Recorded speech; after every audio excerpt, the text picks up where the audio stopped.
welcome to what is probably the most personal video I've made so far. Last month's production was a lot of work and very research heavy. So this month I wanted to keep things a bit simpler and talk about something that I have been promising to talk about for a while. But first, if you like my style, dig my stuff, enjoy the cut of my jib, or just think my cat's cute, then please do subscribe to the channel and follow me on things. For several reasons, I've not got what you'd call earning potential right now, so making videos is pretty much my whole plan for life. If you'd like for this plan to succeed, then there are things you can do linked in the description, like signing up for my Patreon for early access to videos, extra exclusive videos and content, free artwork, and more. Like always, I try to keep things on this channel chilled, even though we do talk about the heavy stuff, but I always also want you to come away with a smile on your face and feeling all right. That said, this video deals almost exclusively with domestic abuse, so if that's not something you can listen to right now, I completely understand. Click away and I will see you next time. Also, if you know me personally, I don't want to ruin your day. I am going to be talking about my own personal experience of domestic abuse between the timestamps, which should be marked somewhere on your screen right now, which I should have put in the script, but I forgot. So if you're not up to hearing any of that right now, I completely understand. Just please know that all of my experiences are in the past. I am happy and safe now, and you have absolutely no need to worry. In the UK, domestic abuse is defined as a range of types of abuse, including but not limited to psychological, physical, sexual, financial, or emotional abuse. Domestic abuse can be prosecuted under a range of offences, and the term is used to describe a range of controlling and coercive behaviours used by one person to maintain control over another with whom they have or have had an intimate or family relationship. I actually want to make more videos about abuse, both domestic and otherwise. I think it's always good for survivors to speak out if they can, but especially these days with provisions for domestic violence being used as a political weapon by hate groups to wield against trans people. This specific video though is more of a continuation of a couple of my other recent videos on the law of attraction and positive thinking and autistic masking, both of which deal with the downsides of positive thinking. So yeah, if you like this video, or if you think that all sounds interesting, you might like them. Links below. See, for a long time I was quite invested in self-help, self-improvement and positive psychology.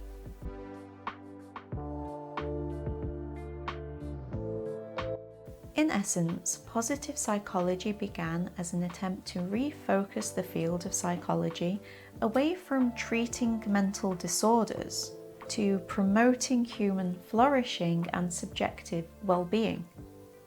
That's academic for happiness. One founder of the positive psychology movement is the former head of the American Psychological Association, Martin Seligman, who developed a new psychological framework aiming at developing positive human attributes and practices such as showing gratitude, forgiveness, and thoughtfulness. And this is facilitated by virtues such as wisdom, honesty, and courage. Seligman's work on positive psychology has been critiqued from various angles. Philosophers have noted that this focus on nurturing values brings the field more into the realms of ethics rather than hard science. If you know out about philosophy, you'll know that virtue ethics, that's the idea that good ethics comes from exhibiting virtues which we have agreed are good, is old. It dates back at least to the daddy of Western philosophy himself, Socrates. Just revamping modern psychology with some 3,000-year-old ethical theory. Modern religions, they also put a strong emphasis on being virtuous, especially ones which want to move away from the traditional dogma-style optics.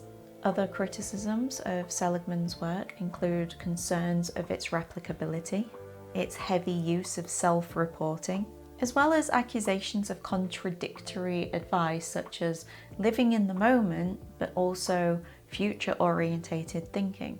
No thinking back aloud now, hold on while I finish reading this ancient Greek philosophy. Some have pointed out that the view of success and well-being forwarded by Seligman is either kind of materialistic or just plain out of reach for most people. Seligman once described the ideal poster child of positive psychology as being a 32-year-old Harvard University summa in mathematics who is fluent in Russian and Japanese and runs her own hedge fund. And he even said that people who have not achieved some degree of material success or mastery cannot be said to be flourishing. Are you even living if you don't have your own hedge fund? And it should be noted that positive psychology has strong, thick financial ties to evangelical Christianity. The John Templeton Foundation, originally intended to promote evangelical Christianity, is one of Seligman's biggest donors, having donated tens of millions of dollars to his research. Incidentally, John Templeton has been called the sugar daddy to conservative thinkers, such as Mr. Neoliberalism himself, Milton Friedman. Thanks, John Templeton. And the organisation more recently funded Freedom's Watch, a lobbying organisation aimed at helping the Bush administration solve the war on terror and invasion of Iraq. This has led to some people calling the John Templeton Foundation a right-wing venture. These days, positive psychology is everywhere. It's probably watching you right now. Sorry for any continuity issues with this video. This shoot has been an absolute nightmare. Yeah, positive psychology is everywhere. It's taught in schools, it's taught to members of the armed forces, it's part of employee training and support programs in loads of companies, and it is espoused by like all 90% of celebrities. It's a staple for your aunt's sunset-themed Facebook posts. And of course, it has dominated the self-help industry for years. The first therapy session I ever had, she immediately just started listing off all the things that I'm clearly succeeding at, rather than talking about what I'm struggling with, why I'm there talking to her in the first place. I was like, oh, things I do give me anxiety, and she was like, but you're doing them. Like, yeah, they wouldn't be giving me anxiety if I wasn't what they love. I get what she was trying, it just seemed like an odd way to start. Seriously though, people love it because positive psychology rests on one central assumption, that people can, more or less, choose how they feel about things. And a natural offshoot to this is that if people aren't happy, they only really have themselves to blame. This is very handy if you're an employer or a head of state or church or anything else that has power over people but no real impetus to actually do anything to help them. Or if you're a lazy therapist. And while I am simply itching to dive into the shady links with Christian conservatives and neoliberals, I will for now focus on that last point. Because positive psychology lends itself very easily to victim blaming.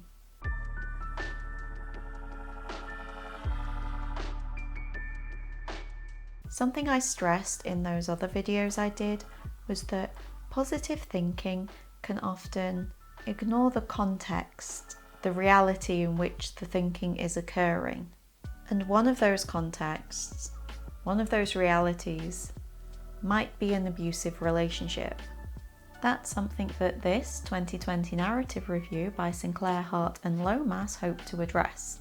Critiques of positive psychology are rarely backed by researched evidence that can demonstrate the dangers of positive psychology in particular circumstances. This narrative review aims to address this gap in the literature by investigating the correlation between positive attitude and denial or inaction in the context of relational hardship, specifically domestic abuse. To kick things off, the authors list yet more concerns about the application of positive psychology. For example, how harmful it can be to oppressed minorities, or how the claims of health benefits of positivity can be gaslighting and downright cruel to disabled or terminally ill people. It has also been noted that the pressure to feel positive under negative situations can overall diminish a person's ability to assess and evaluate their own feelings and situation, which can obviously drastically impede decision making.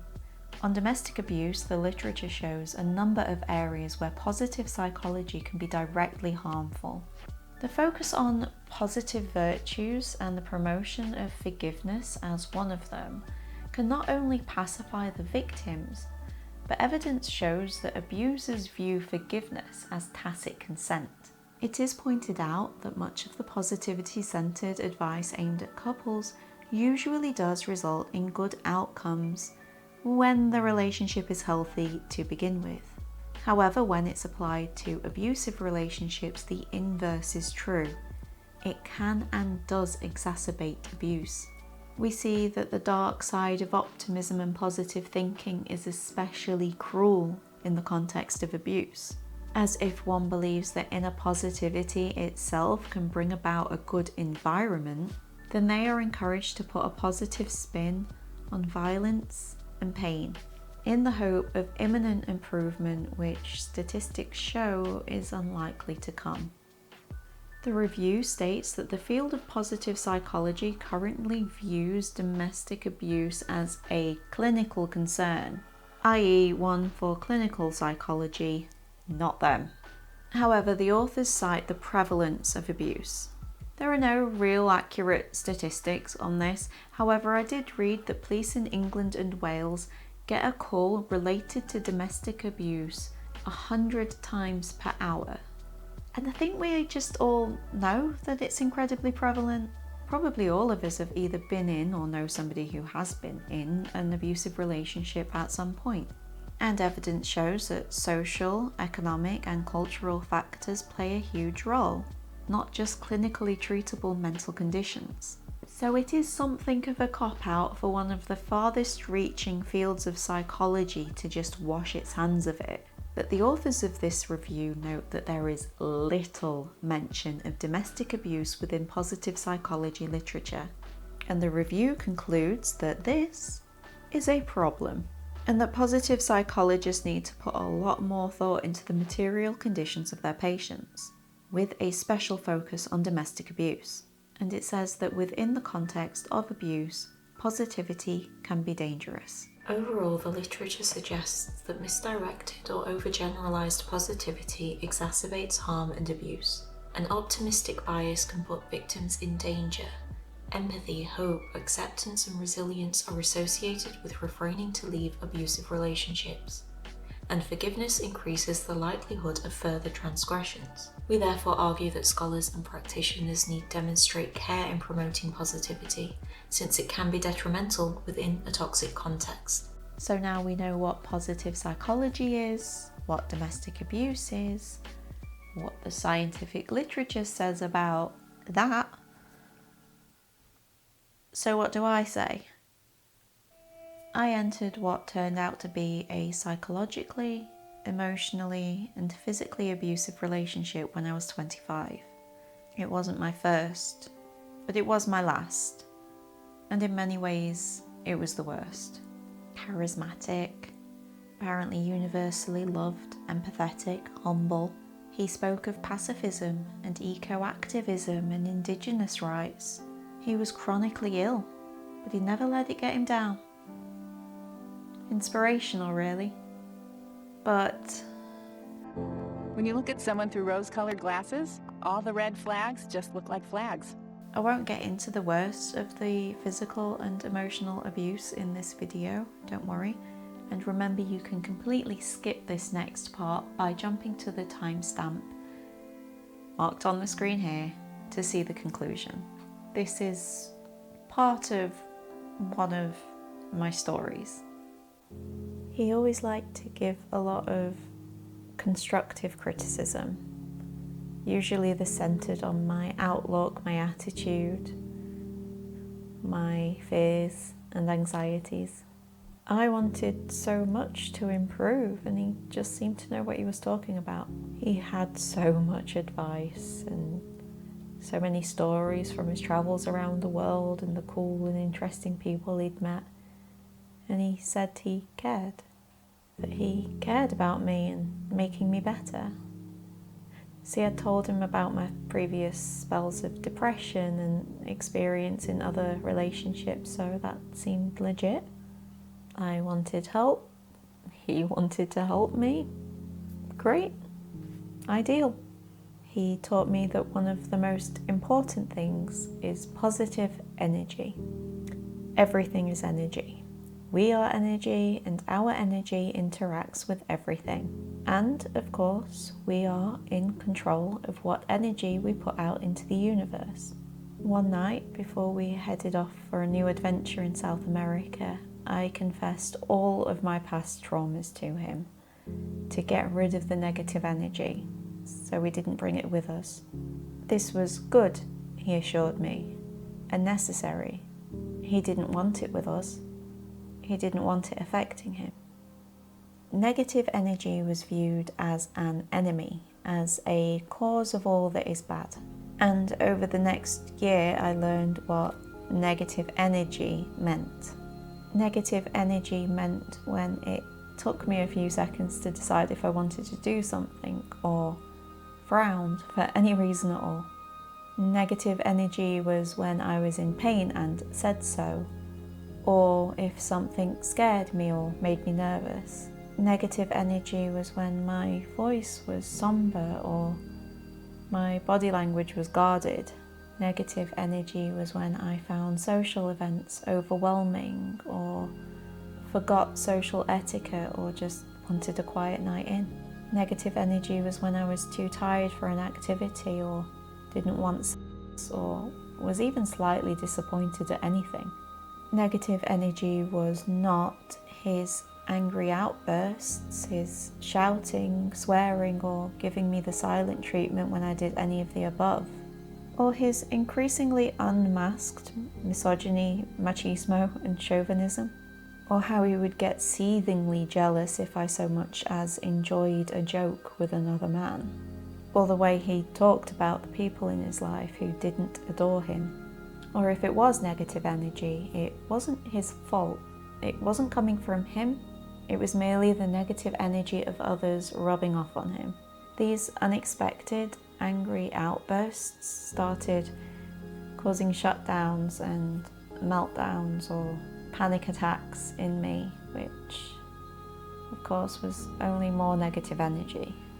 At times, even a micro expression on my part, which he perceived to be a frown or a negative reaction, was enough to trigger an explosion of fury.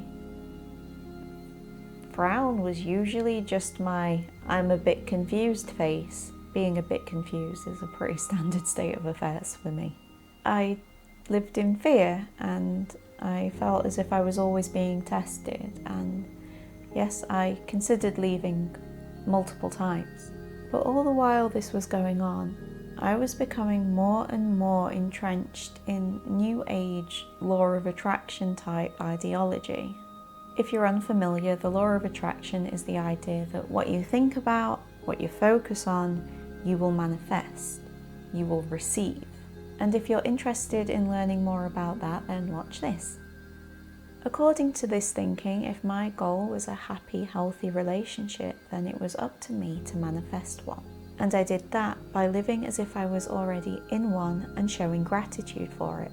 Focusing on the relationship's problems would only add energy to those problems. So when people asked how we were, I said, "We're great. Everything's great." I was manifesting. And according to the things I was reading, it was true that merely exhibiting negative energy could affect other people's energy and mess up their manifestations, simply ruining their lives. I was convinced that big change was not only possible, but probable if I tried hard enough. If I could just learn enough about him and me and life and psychology and just stop being so negative and anxious, which I was told by all the self-helpers was completely within my control. And it made sense. It jived with the things I've been told since I was little. Count your blessings. Don't focus on what you haven't got. Every cloud has a silver lining. Nobody can offend you. You can only take offense. Because words will never hurt you. Patience, it's a virtue. And relationships are hard. They take a lot of work and sacrifice.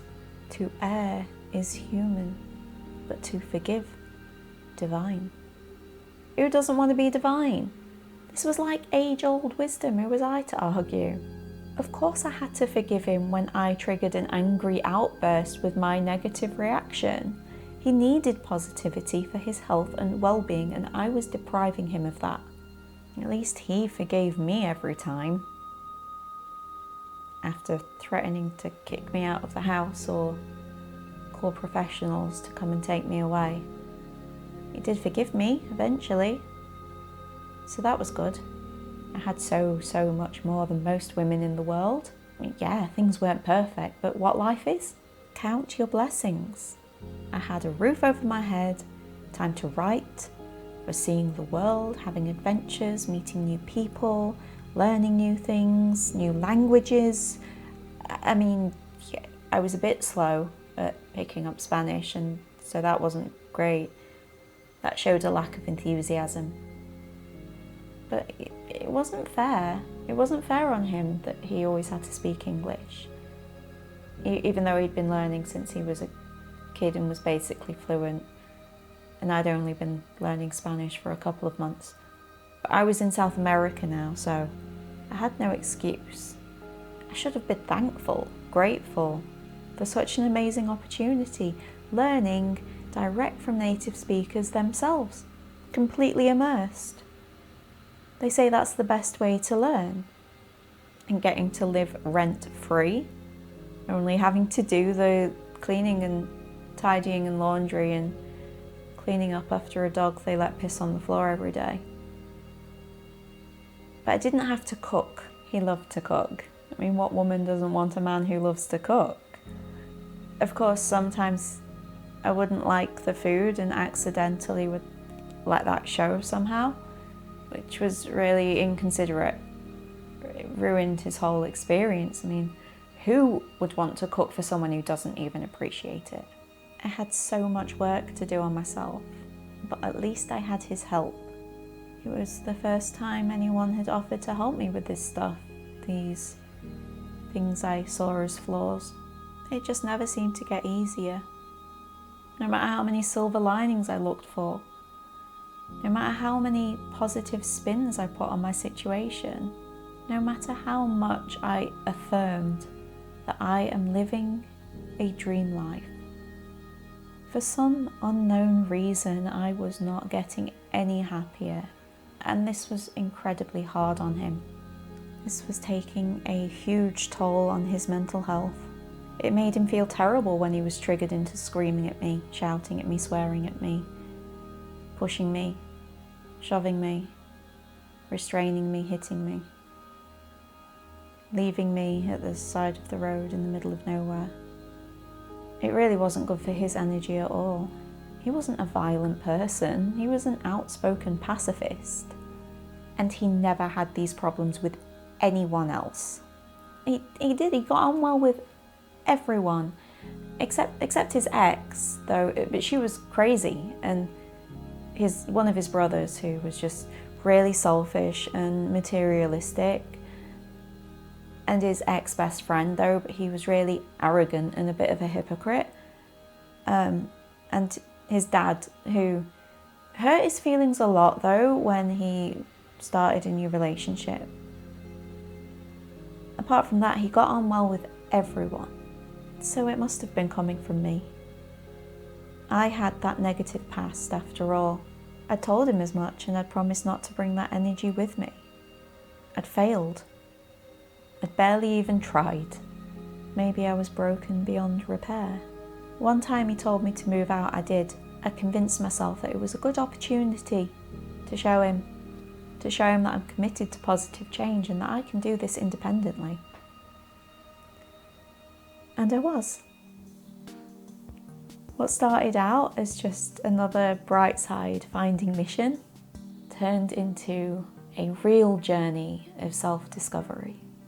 I discovered that I could be happy when I wasn't with him, when I felt free to react as I wanted to, when I didn't have to edit every utterance or micro-expression, when I wasn't living in fear and constantly feeling tested.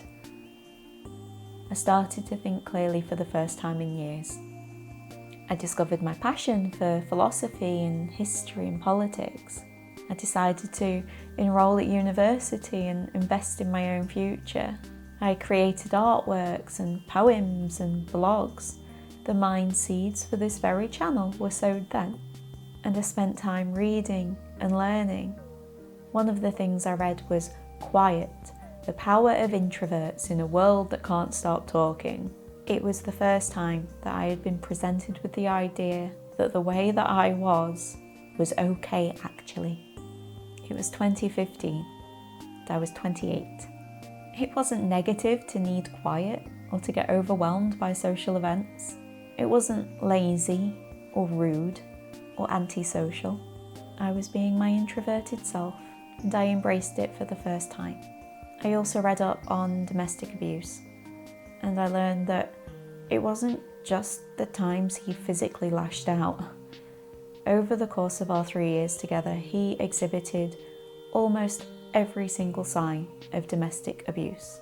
After a couple of months at most, he began texting me again, inventing reasons to come over or contact me, little ways of keeping himself in my life. But it was too late. I was repulsed, both by him and the thought of being with him. He hadn't planned on actually ending our relationship, I don't believe. It was another lesson, another test, another exercise in control. He tried for a few more years to stay in my life, withholding personal items, emailing me, asking for favours, trying to add me on social medias, but I ignored and blocked his every attempt and let him keep my things. I'm not saying my focus on positivity was the only reason I stayed for those 3 years. Like most survivors, the way out was either unclear or frightening, and he often had control over something I would need, like our van or money. But positive psychology and the law of attraction convinced me that I was doing the right thing. That all I needed was to find the correct mindset and all would be well. That we don't run away from our problems, we stay and we fix them. That if I felt negatively about the relationship, then the power to change that lied in thinking positively about it, not leaving it, not admitting to being a victim, because if I did that, if I actually thought of myself as a victim, then that is all I would ever be. Thank you for bearing with me through that. That was quite a difficult script to write. But I hope that it showed how dangerous a seemingly benign psychological approach can be within the context of abuse, and that it gives those of you who might be into it cause to think. At least cause to think before you offer it as general advice. I don't really know how to end this video except to remind people that I'm okay now, I'm safe now, this is all in the past. And to say that if you or anyone you know has been affected by this stuff, then I've left some resource links in the description. Thank you very much for watching, and I'll see you next time. Hopefully with something lighter. It probably won't be knowing me.